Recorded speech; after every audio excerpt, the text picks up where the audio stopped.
कवि सम्मेलन देख देख के घर की शीला देवी को शेर और शायरी का बुखार चढ़ गया था। अब वो सीधे मुंह किसी को जवाब ही नहीं देती थी। उनके पति और उनका बेटा तो काम करने घर से बाहर चले जाते थे और उनकी शायरी झेलनी पड़ती थी बहू रेणु को।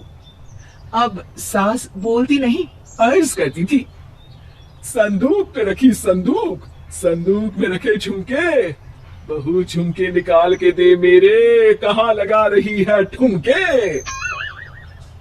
माँ जी, झुमके तो आपके निकाल दूंगी मैं, लेकिन आपके दिमाग से ये शायरी का भूत कैसे निकलेगा? छोटे लोग नहीं समझेंगे, शायरी है शौक बड़ा, तू अपने काम से काम रख, मेरे काम में मत टांग अड़ा।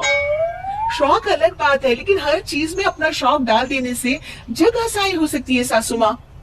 अरे मैं हूँ एक नंबर कलाकार, कोई ऐसी वैसी बला नहीं, तुम घर के कामों में उलझी, समझोगी मेरी कला नहीं। ठीक है माँ जी, आप नहीं समझती तो कोई बात नहीं, लाओ मैं आपके झुमके ही निकाल कर दे देती हूँ। बहू सास के झुमके निकाल कर देती है और वहाँ से चली जाती है। शाम को बहू अपने पति से शिकायत करती है, सुनिए जी, आप माँ को कुछ समझाती क्यों नहीं? अरे क्या समझाना है माँ को? अरे अपनी शायरी थोड़ी कम करे ना। अरे तुमको उनकी शायरी से क्या दिक्कत है? अरे मुझे नहीं, पर पड़ोस में सब लोग हंसते हैं, कहते हैं बुढ़ापे में लोग सठिया जाते हैं, लेकिन शीला जी तो शायर हो गई हैं। अरे लोगों का काम है कहना, लोगों की बातों का क्या टेंशन लेना। अरे वाह, मैंने भी शेर कह दिया, वाह वाह वाह वाह। देख लो, तुमसे किसी ने कहा नहीं और तुम्हारे सामने कोई माँ की बुराई नहीं करता तो तुमको फर्क नहीं पड़ रहा। अरे तुम खामखा की बात का बतंगड़ बना रही हो। चलो चाय बना कर ले आओ मेरे लिए, साथ पियेंगे, कोई ढंग की बातें करेंगे। रेणु चाय बनाने लगती है। पहले वो अपने पति को चाय देती है, फिर सास को और आखिर में अपने ससुर को। लेकिन वो देखती है कि ससुर जी कुछ परेशान से हैं। क्या हुआ ससुर जी, कोई बात हो गई है क्या? और तेरी सास बात बात पे शायरी करती है। कल मैंने पूछा कि खाना खाया तो तेरी सास ने क्या जवाब दिया पता है?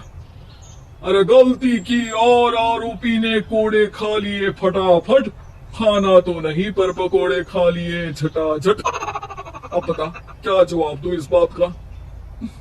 वो तो सभी से शायरी में ही बात कर रही है, मुझे भी समझ में नहीं आता कि क्या करूं मैं।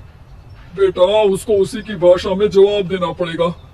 मैं तो आम बातचीत में भी उसके सामने कुछ नहीं बोल पाता, शायरी में क्या बोलूंगा भला। ससुर ने जैसे ही कहा कि उसको उसी की भाषा में जवाब देना पड़ेगा, बहू को ये बात जच गई। अगले ही दिन वो शायरी की कुछ किताबें लेकर आई और शायरी की प्रैक्टिस करने लगी, ताकि सास को उन्हीं की भाषा में जवाब दे सके। उसने दिन रात एक कर दिए। एक दिन सब साथ में बैठकर टीवी देख रहे थे, तभी रेणु सबके लिए बिरयानी बनाकर लाती है, लेकिन सास को बिरयानी भाती नहीं।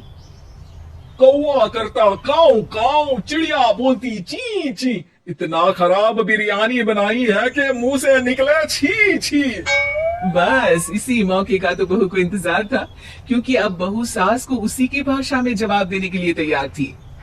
माँ जी हमको अपनी ये बेकार शायरी ना सुनाइए, जैसी भी बनी है बिरयानी चुपचाप खाइए। ससुर जी और रेणु के पति ने रेणु का जवाब सुनते ही जोर से ताली बजाई, और सास ने जब रेणु का शायराना जवाब सुना तो उनके गले में बिरयानी अटक गई। बहू ने एक और शायरी का तीर छोड़ा। शायरी में बहू के सामने सास हो जाएगी ढेर, क्योंकि सास मारेंगी एक शेर तो बहू मारेगी 1.25 शेर। सास को छोड़ के सब वाह करने लगते हैं। आज पहली बार सास को नहले पे दहला मिला था और रेणु ने सास का मुंह चुप करा दिया था। अगले दिन रेणु का पति उससे कहता है, अरे वाह तुमने तो आगे बोलती ही बंद कर दी, मजा आ गया। अब मेरे लिए कुछ बना दो, खाकर मैं काम पर चला जाऊं। शायरी ही है मेरा जीवन, वही करूंगी जी भर के, नौकरानी रख लो कोई, काम नहीं करूंगी मैं घर के। अरे तुम क्या माँ जैसी हरकतें करने लगी, सीधे सीधे बात करो ना। हो गई कल शायरी, रोज थोड़ी ना करोगी।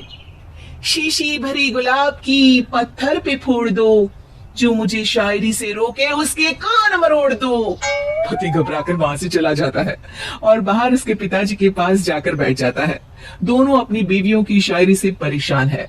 ससुर को पछतावा होता है कि क्यों उसने बहू को सास की भाषा में ही जवाब देने का आइडिया दिया।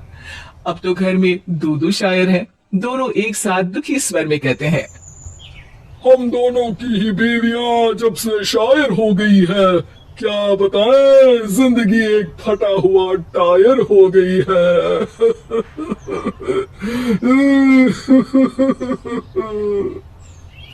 हम दोनों की ही बीवियां जब से शायर हो गई है, क्या बताए जिंदगी एक फटा हुआ टायर हो गई है।